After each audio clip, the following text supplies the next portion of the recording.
Hey guys, how we doing? Back on another video from Clyde. He's pumping these out, man. He's doing such a good job with the YouTube grind, and Bleach is definitely what everyone's talking about right now, so I think it's the perfect time for it. But this title is interesting. Shinigami Ichigo is overpowered. Interesting to see where he's going to go with this one. Let's just get straight into it. If you're a fan of Bleach, please hit that subscribe button. Let's support Bleach. Definitely does some really good looks at how powerful characters are and stuff. It's great. I'll keep supporting Bleach by making plenty of content in the future. Listen guys, I think that if you're a fan of Bleach, then chances are one of the biggest attractions to the series in the very first handful of episodes that I'm sure we can all agree on was definitely listening to Ichigo's theme roar in the background as he slayed each color of the week like an absolute badass. Absolutely while class. Hazel Fernandez yelled in the background singing number one right. One of the best parts about the start of the series. Same with all the other OST, dark, misty, aesthetic animation and art design along with this sort of atmosphere to the world, which although it was very dark and creepy, it was also kind of like comforting in a weird way. I really enjoyed the feel of Bleach at the very start of the series. It just had a certain thing about it that I can barely put into words. And also, obviously, we like the no bull attitude from Ichigo. Hell yeah, he just gets it done. Main character at the time. If you just take a gander at YouTube and take a peek at the theme song itself, the views speak for itself. The introduction of Bleach was hype as with this song playing at the start of the series. Anyway, this is the first major form of Ichigo, and the first showing of what he would later be destined to become throughout the series, and the first time he would get his hands on the power he had always wanted, to be able to protect those he cared about. With his powerlessness as a child being something which haunted him throughout his entire life. But one thing I've always wondered about the start of Bleach was how strong is this form of Ichigo, considering we only see it up until episode 17 of the anime and chapter 57 of the manga. Well, today I am going to explain to you guys just how strong this version of Ichigo is, and if you want a video where I explain the strength of Mugetsu, or even Soul Society Ichigo, which include Shikai and Bankai, give this video a thumbs up, and please let me know in the comments. I read all of the comments. Even if it's not relevant to this, leave a comment, I'll read it. To get back to this form of Ichigo, although there isn't a whole lot to talk about, I did go back and reread the first 60 chapters of Bleach to make sure that I didn't miss anything vital, and try my best to reiterate the events which happened, but I also did this to give clarity to some things that might be a bit vague or even confusing to some. So anyway, for this video, I'm going to just fire through some dot points of what Ichigo did and basically highlight the coolest things he accomplished at the start of the series. As like I said, there isn't a lot to talk about. He was pretty strong anyway, like beat people up like as a person, like as a human. Things to discuss nonetheless. During episode 1 of Bleach, Ichigo, while in his human form before ever getting any Soul Reaper powers, was able to break out of a binding Keto from Rukia called Bakudo No. 1 Sai. Now, Ichigo at this point in the story is not impressive at all, as he is only a human like I said, but Rukia is beyond anything Ichigo would have a chance against as a human, and Rukia was only injured by Fishbone D because Ichigo put himself in danger. And obviously she wanted to save him. One thing I will say is that although this Ichigo might not be strong because he's just a human, and the most he can fight is just random goons on the street which mess with, you know, a vase and things like that, so he's not exactly a strong character at this stage, and yeah, he can send spirits and do a few little cool things here and there, right? Although he might not be strong in the general sense of the story, right, at this stage, he does break out of a Bakudo technique which Renji, who is absolutely abysmal at using Keto and was able to bind multiple Soul Reapers in a filler episode using this technique, while Ichigo broke out of the Bakudo. Obviously, I wouldn't say this feat is concrete because it is from a filler episode, but it's obvious Rukia, who is stronger than these random goons, while Ichigo breaks out of the Keto in his human form. Just a cool little opening feat considering, once again, this is he hasn't got Soul Reaper powers yet.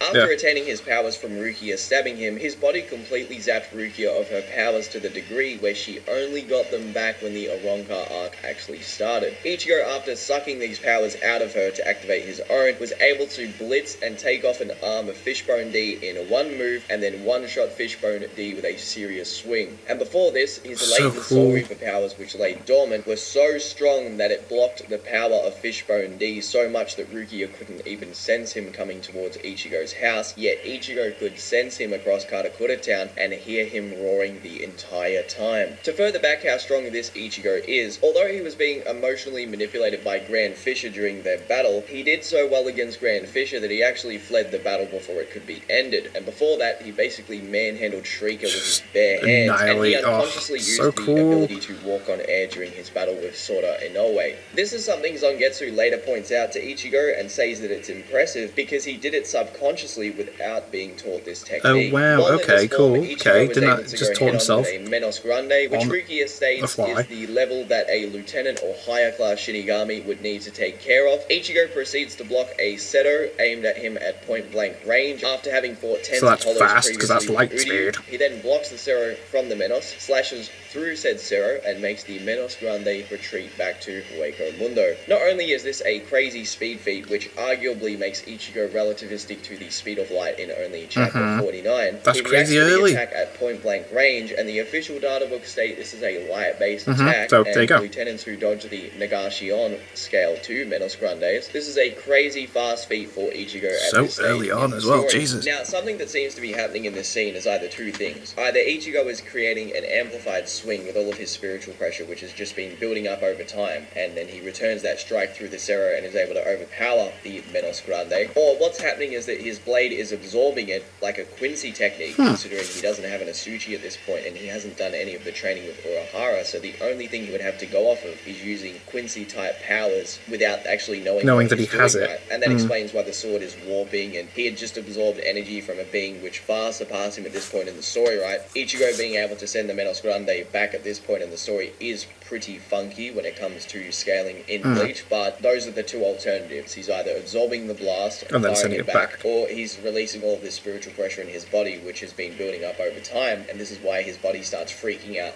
after the fight. Oh, yeah, it just collapses. Kisuke Fair enough. Urahara also believes this Ichigo needs to fight the Menos to truly test himself during this period of the story, and is impressed by what he later does. Uryu, while viewing this battle, compares Ichigo's spiritual pressure output to being so large that it's like a water faucet that is constantly running 24/7 and never gets turned off like any other Shinigami would easily be able to when controlling their own power output. Uryu has to use his Quincy abilities to absorb the spiritual pressure coming out of Ichigo's body and fire multiple huge arrows into the sky to stop Ichigo's body from destroying itself with all of the power that is inside of him. Also, in the past, most of the Soul Society considered the power of a Menos to even be a threat to captains. Now, some people might bring up some wacky, over-the-top stuff like Ichigo should scale to Masaki for whatever reason with some weird Grand Fisher scaling, but just to put the nail in the coffin for that in case anybody brings it up, Ishin clarifies that the only reason Masaki had trouble with Grand Fisher was because Yhwach had stolen her powers at that exact moment in the battle, because he was in the process of resurrecting himself. The same thing happened to Uryu's mother, and Ishin also states Masaki was such a strong Quincy when it came to her talent, considering she was a pure red Quincy, that Grand Fisher wouldn't have even been able to scratch her because her Blute Vein was insanely strong, and states a weaker variation of white being able to wound her was an impressive feat to the Quincy's. When Ichigo battles Renji, he blitzes a Renji who is being nerfed by Gente Kaijo 3 separate times, who had just basically one-shot Uryu and was about to administer the final blow to kill him. A character that you could argue was relative to Ichigo for a while, and Ichigo was so much stronger than Uryu in this specific battle that Byakuya actually stepped in, cut his he had to step in and deal with it, didn't he? It's just like, right, okay, bye. Sword in half and took him as a threat, because it's clear he could see the potential he already had by dealing with Renji so easily, and was about to most likely kill him with his final blow. And like if he wasn't going to, why would he interfere? That Ichigo was able to wound and send the Menos Grande back to Hueco Mundo, something Renji was in complete denial about. I gotta say, by the way, for a very old battle in the manga, Kubo drew this whole encounter incredibly well compared to just earlier, where, you know,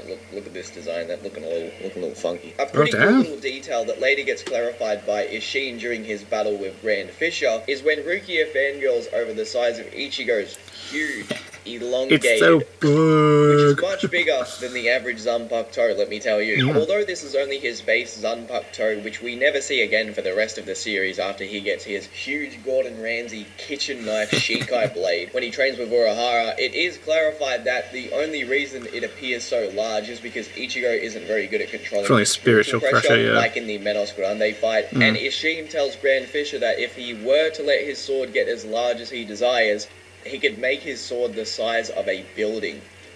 Something people really underappreciated when it came to Ichigo is actually his sensory ability. We all know that he's an extremely fast character, and this has always been his main quirk. But like I mentioned in my full bring Ichigo video, which you should all check out, it's actually one of my favourite videos that I've made, he was able to fight against Ginjo with his eyeballs slashed and use his senses to fight Ginjo and read his movements. Before he does that though, his ability to detect spiritual pressure is so good that he can find Yuichi Shibata, the boy who was turned into a bird by Shrieker. Later on, he also uses this technique to find his Shinigami powers in his inner world, and Rukia states this level of sensory ability is something only high-level Shinigami can do. You know, when you think about it, he could probably outbox Floyd Mayweather in a boxing match. Like, unironically, he'd be faster and stronger. Huh. Anyway, fellas, I just want to thank Bleach Immortal Soul for sponsoring this video and making videos like these possible. Please do me a huge favor and go sign up using the links in the description for the game. The more people who support this game with my unique links means I can upload more Bleach videos. And the best part is, the game is absolutely free and it supports